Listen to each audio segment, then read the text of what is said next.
Maayong adlaw sa tanan, naalay ta diri karon sa San Pedro Street. So katong nakita nga pwede gid kalimpyo, kadisiplinado mga katawhan diri sa Davao City. Ay ginatawag nga basura mo sagot mo. Kay wala gid ka makita ang bisan usa ka hugaw o mga basurahan dira sa kilid sa kalsada.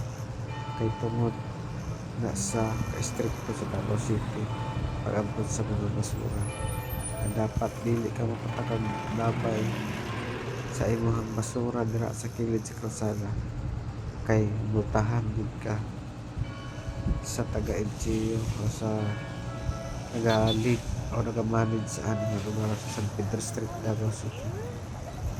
So grabe kadisiplinado gid ang mga tao diri sa Davao nga na lang gid sila ka pagpahalaga sa ilang society na kinahanglan limpyo ug dili gid hugaw ang ato ang takbayan para dili mahimo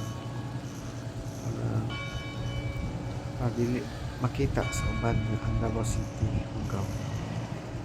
O daghang salamat sa inyong pagsuporta sa inyong channel ug sa mga Duterte family.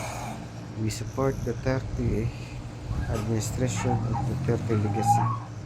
Thank you so much and Madayaw, Davao City. As always, God bless everyone and God bless us.